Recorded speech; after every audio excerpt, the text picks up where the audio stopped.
Welcome back to Watch Talk. On today's video, we're going to be going through 6 reasons why quartz movements are better than mechanical movements. Before I jump right into it, I want you to subscribe because after uploading this video, I believe I'll upload my review on my SNK 809. And if you haven't seen that, I unboxed it about a week ago. And then after that, I will upload reasons why mechanical watches are better than quartz. So stay subscribed for that. And YouTube tells me about 53% of you are not subscribed, so please do so. Now let's jump right into it. So jumping right into it, the first reason why quartz movements are better than automatic, just the longevity of the watch itself. The longevity of the watch is the movement, basically. So the movements on quartz batteries, yes, the quartz battery will die from 2 to 3 years. But in automatic watch, when it dies, when you have to go get it serviced, it's a lot more money than it is to replace a battery. Battery is like $2 on eBay.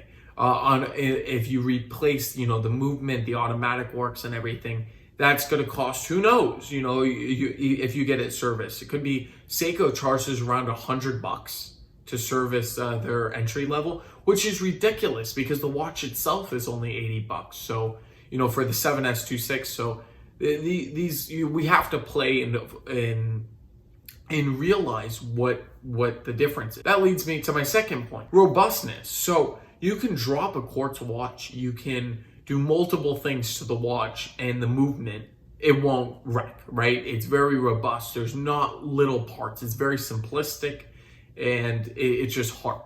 On the other turn, an automatic watch, a mechanical watch, has little springs and gears, and there are shock resistance in most of the watches nowadays. Breguet came up with the first anti-shock implemented into the movement, but it's still, mechanical watches don't like to be dropped. They just don't like it. It bothers the movement. It could change things in there. It's just not a good idea to do that. On the other hand, quartz is a lot more robust. Now, I want to talk about another negative of mechanical watches. Most mechanical watches on the affordable side are around 40 powers of hour reserve. That's a rough estimate. Some are higher, some are lower, but I've seen on the more affordable side, 40 hours, right?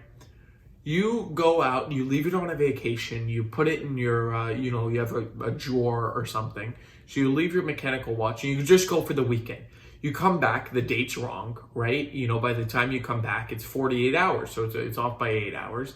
And the whole watch stops. So the whole timekeeping, if it has a date, it's wrong, any complications are off now. So you have to go in, reset it, rewind it, or it depends if it's automatic, that means you shake your wrist and it gets power, or hand winding.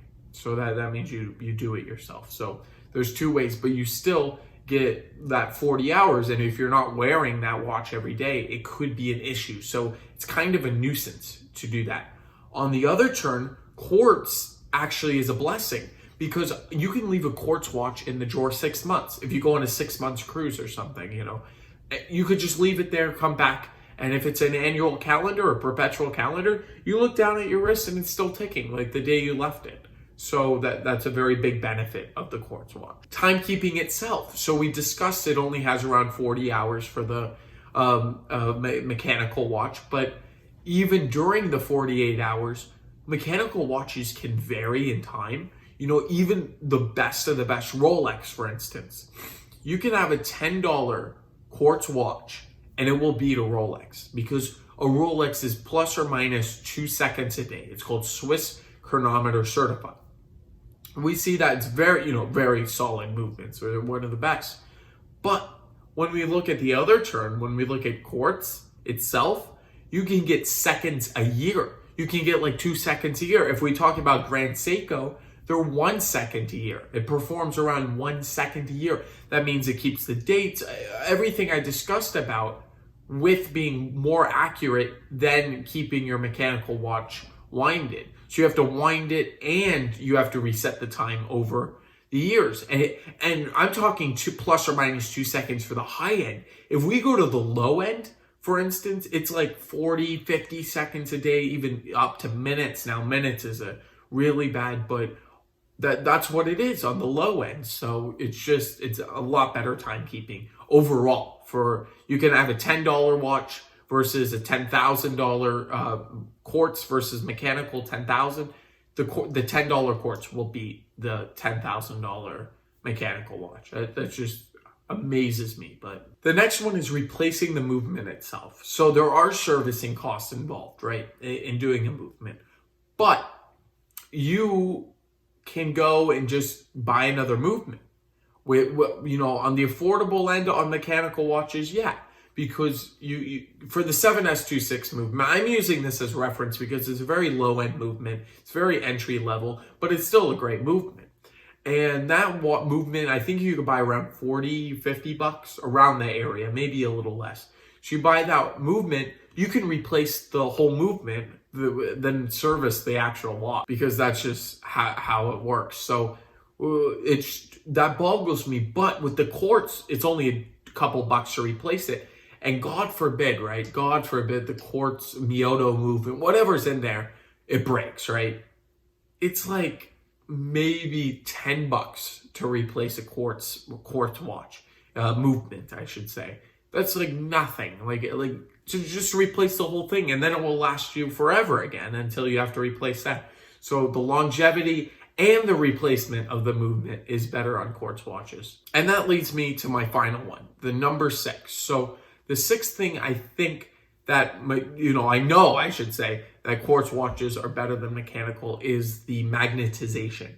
So we live in an age where there's a lot of technology all around us. I'm talking to you through a camera. There's just everywhere, computers, whatever you're using. So with the quartz watches, it's not affected because there's energy going into the crystal. It's an oscillation.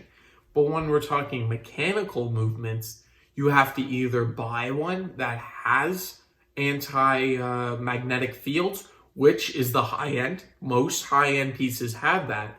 I'm not going to lie to you. But when we're talking entry level, because most quartz pieces are entry level, I should say, it's not it's not worth it. For the 7S26 movement, I guess we'll just use that through the whole video because it is such a good reference. That in just a Seiko 5 like I have is very it can be magnetized very easily.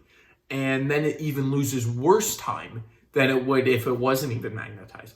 You could put this next to a loudspeaker or whatever it is. It won't do that. It won't get magnetized. So there's so many things that quartz is better. And enthusiasts will say, well, there's no soul or whatever. And we'll get to that in the other video. But these are solid points. So think, and quartz, I should say, before ending this video, it is part of horology. And there is no denying it. Because I started with quartz. I know many people have started with quartz. I even had, a higher end quartz. I have a tag. And they're just great movements. I like it. I'm more of a mechanical guy, and we'll get to that. But I wanted to share these points because I know so many people on YouTube, so many watch reviewers and everything just don't like quartz movements. They say they have no soul or whatever it is.